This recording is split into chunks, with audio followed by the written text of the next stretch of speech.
Hi all, welcome to CP classes. तो CUET undergraduate news daily की 18 फरवरी 2026 की news जो है वो डिस्कस करेंगे। तो पहली न्यूज़ आपकी क्या कहती है कि India must mop up 500 billion a year for net zero गोल।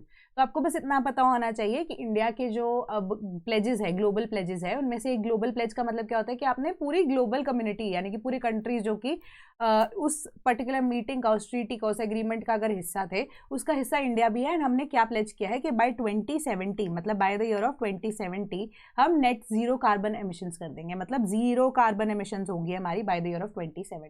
ठीक है, तो उसके कॉन्टेक्स्ट में न्यूज आई है कि एक रिपोर्ट ये कह रही है कि अगर इंडिया चाहती है फाइनली कि by 2070 net zero carbon emissions अगर हो जाए तो हमें पूरे साल में, एक साल के अंदर 500 बिलियन डॉलर जो है वो इकट्ठा करने पड़ेंगे, या ओवरऑल हमें 22 ट्रिलियन डॉलर्स इकट्ठे करने पड़ेंगे। तब जाके अगर वो पैसा हम इन्वेस्ट करते हैं इंटायरली क्लाइमेट चेंज के लिए, तब जाके हम बाय 2070 जीरो कार्बन एमिशंस कर पाएंगे।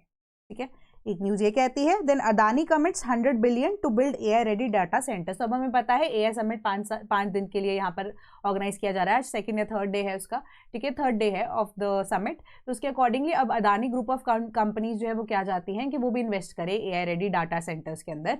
तो एआई रेडी डाटा सेंटर्स क्या प्रोवाइड करेंगे? आपको डिफरेंट तरह की फैसिलिटीज प्रोवाइड करेंगे। ठीक है, जिसके अंदर आपकी क्लाउड स्टोरेज इंक्लूडेड होगी, आपके जीपीयूज होंगे जिसको हम ग्राफिक प्रोसेसिंग यूनिट्स बोलते हैं। तो ऐसी इंडस्ट्री को सेटअप किया जाएगा जो सिर्फ और सिर्फ एआई के ऊपर यहाँ पर रिसर्च करेगी, ठीक है, कि एआई से रिलेटेड ही वो काम करेगी। तो पैसा 100 बिलियन डॉलर्स वो इन्वेस्ट करेंगे। एंड उसके अलावा 150 बिलियन डॉलर्स वो इन्वेस्ट करने के लिए तैयार है मैन्युफैक्चर करने के लिए ऐसे प्लेटफॉर्म्स को। तो टोटल 250 बिलियन डॉलर्स जो है अदानी यहाँ पर कमिट कर रहा है कि डेटा सेंटर्स को इंडिया के अंदर बनाया जाएगा। Then AI Mission 2.0 will have more GPUs for common compute। तो GPUs का क्या काम है मैं आपको बता रही हूँ। ग्राफिक प्रोसेसिंग यूनिट्स का मेजर आइडिया क्या है यहाँ पर कि कोई भी अगर आप ऐसी हैवी ऐप को चलाते हो अपने फ़ोन के ऊपर, मोबाइल के ऊपर, लैपटॉप के ऊपर, है ना, तो वो बहुत ज़्यादा मेमोरी को भी लेता है एंड बहुत ज़्यादा बैटरी को भी लेता है। तो प्रोसेसिंग जो है उस हिसाब से की जाती है। तो प्रोसेसिंग के लिए हमारे पास ग्राफिक कार्ड्स आते हैं। तो वो ग्राफिक कार्ड जो है वो यूज होते हैं इन्हीं प्रोसेसेस के लिए। ठीक है, तो जितने ज़्यादा पावरफुल ग्राफिक कार्ड आपके पास होगा या जितना ज़्यादा आप कह सकते हो पावरफुल कंप्यूटिंग सिस्टम आपके पास होगा, उतनी जल्दी आप रिजल्ट यहाँ पर लेकर आ सकते हो, है ना। तो इसी वजह से अब सरकार ये चाहती है कि 20,000 से ज़्यादा ग्राफिक प्रोसेसिंग यूनिट जो है इंडिया के अंदर लगें, जो कि अब एआई के ऊपर जितने भी रिसर्च एंड डेवलपमेंट है उसको कंडक्ट कर सके। देन इंडिया का फर्स्ट प्राइवेट सेक्टर हेलीकॉप्टर है, ठीक है, उसकी अब असेंबली लाइन कोलार के अंदर खोली गई है। एंड हेलीकॉप्टर का क्या नाम है? H125 हेलीकॉप्टर, जो कि इंडिया और फ्रांस दोनों के द्वारा यहाँ पर डेवलप किया गया है, बनाया गया है। एंड इसका आइडिया यहाँ पर क्या है कि हाई ऑल्टीट्यूड के अंदर भी ये मल्टीपल फोर्सेस को, मल्टीपल टारगेट्स को हिट कर सकता है। You can say with a spectrum, मतलब दर दर दर दर दर एकदम से टाइम एंड अगेन, है ना, कि अब बिना किसी लैग के मल्टीपल जितने भी हमारे पास टारगेट्स है इसको हिट कर सकता है स्पेक्ट्रम के साथ, क्रिटिकल मिशंस को इजीली यहाँ पर कह सकते हो कि फुलफिल करने के लिए, केटर करने के लिए। ठीक है, तो ये इंपॉर्टेंट है। Then activist flag rat hole mining on Assam Arunachal boundary, कि असम एंड अरुणाचल की बाउंड्री में हमारे पास इलीगल माइनिंग जो है वो कंडक्ट हो रही है। इसके बारे में एनवायरमेंटलिस्ट ने, जो चीफ मिनिस्टर्स हैं ऑफ द रिस्पेक्टिव स्टेट्स, उनको बताया है। प्लस उन्होंने यहाँ पर बोला है कि पोचिंग जो है वो डेलिंग पटकाई नेशनल पार्क के अंदर हो रही है। तो पोचिंग क्या होता है कि इलीगली आप किसी एनिमल को मार देते हो just for the skin, for their horn और for any important part of their body, जो कि रिक्वायर्ड रहता है किसके लिए? ट्रेड पर्पसेस के लिए। तो अब इसको यहाँ पर कंडक्ट कराया जा रहा है जो कि इलीगल है, तो उसके ऊपर भी ध्यान भटकाया जा सके, बताया जा सके। प्लस इलीगल माइनिंग तो हो ही रही है। तो अब क्यों इंपॉर्टेंट है ये कि आपको पता होना चाहिए कि हमारे जो मॉनसून हैं वो साउथ वेस्ट मॉनसून है ना। तो अब असम वाला रीजन हो गया, अरुणाचल वाला रीजन हो गया, वहां पर हमारे ईस्ट एंड वेस्ट दोनों साइड के जो मॉनसून हैं वो आकर मिलते हैं, है ना। तो अब यहाँ पर बहुत ज्यादा बारिश होती है, तो वो मिलने वाला एक जो पॉइंट है जिसमें चेरापूंजी इंक्लूडेड होता है, तो उसके आसपास का ही रीजन है डेहिंग पटकाई नेशनल पार्क, जिनके अंदर जितने भी रेन फॉरेस्ट एग्जिस्ट करते हैं उनको हम अमेजोन ऑफ द ईस्ट भी बोलते हैं। तो हमारे पास फ्लोरा एंड फॉरा की प्रोडक्शन जो है वहां पर इंपॉर्टेंट है क्योंकि वो इको सेंसिटिव जोन के अंदर फॉल करता है। ठीक है, ये आपकी न्यूज थी।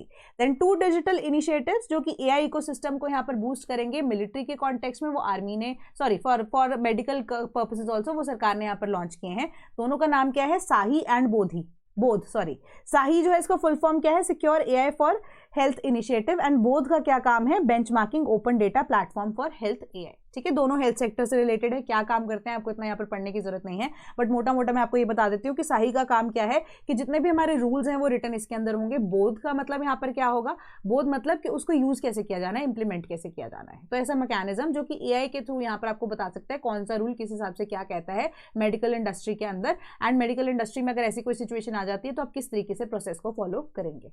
Then Indian army puts up show with home grown dual use AI systems. 3 तरह की एआई सिस्टम्स है यहाँ पर, तीनों के आपको नाम पता होने चाहिए और क्या कर रहे हैं, बस उसके बारे, उसके अलावा कुछ नहीं।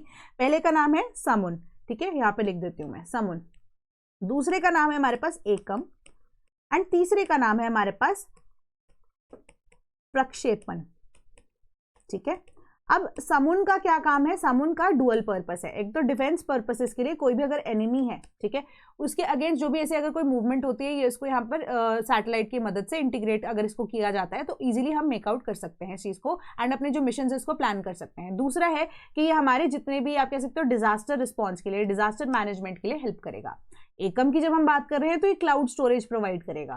ठीक है, कि ऐसी स्टोरेज जो कि अब सेंसिटिव इन्फॉर्मेशन को जब इन्फर करती है इन सभी के साथ आपस में मिलकर, या डिफरेंट हमारी जो सैटेलाइट्स हैं उनके साथ मिलकर, जो भी सेंसिटिव हमारे पास इन्फॉर्मेशन आती है उसको ये स्टोरेज की तरह यहाँ पर प्रोवाइड करेगा, ताकि इसको लेटर ऑन जल्दी से जल्दी एक्सेस किया जा सके। तीसरा आता है प्रेक्षेपण। ठीक है, देन प्रक्षेपण का मेजर काम क्या है, यहाँ पर डिजास्टर मैनेजमेंट के लिए ही है, या डिजास्टर रिस्पॉन्स के लिए ही इसका मेजर काम है, ताकि अर्ली ऑनसेट ऑफ एवलांच हो या रेनफॉल हो या कोई साइक्लोन हो, उसके बारे में अर्ली अलर्ट सिस्टम में हमारे पास प्रक्षेपण जो है वो काम करेगा। ठीक है, देन आज की आपकी न्यूज सारी की सारी इतनी ही थी। तो सीयूईटी अंडर ग्रेजुएट की अगर आप चाहते हैं कि सॉल्व पीवाईक्यूज की बुकलेट आपको यहाँ पर प्रोवाइड कर दी जाए, तो आपको क्या करना है, आपको हमारी वेबसाइट www.sleepyclasses.com पर जाना है। वहां पर अगर आपकी डोमेन स्पेसिफिक कोई भी ऐसी बुक एग्जिस्ट करती है that is for biology, economy, environment, geography, history, polity and sociology, and आप उसे परचेज करना चाहते हो, तो आप वहां पर लिंक जो है उस पर डाउनलोड कर सकते हो इसको bye paying a minimal amount of 49 rupees. And अगर आपको समझ में नहीं आ रहा है किस तरीके से फिर भी करना है, ठीक है, इसको परचेज, तो आप हमारे टोल फ्री नंबर 1800-890-3043 पे कांटेक्ट कर सकते हैं। The best thing about these books are कि आपकी जो 2022 ऑनवर्ड्स आपके पेपर्स हैं वो सॉल्व है इन एनसीईआरटी की लैंग्वेज, तो आप इजीली मेकआउट कर सकते हो कि किस तरीके से जो क्वेश्चंस है डिटेल फॉर्म में आपसे पूछे जाते हैं, एंड कितना डिटेल में आपको यहाँ पर तैयारी करनी है simultaneously with your board exams. ठीक है, कोई डाउट होते हैं तो कमेंट सेक्शन में जरूर बताइएगा। टिल देन पढ़ते रहिए, पढ़ाई यहाँ पर छूटनी नहीं चाहिए। That is all from my side today. Thank you so much.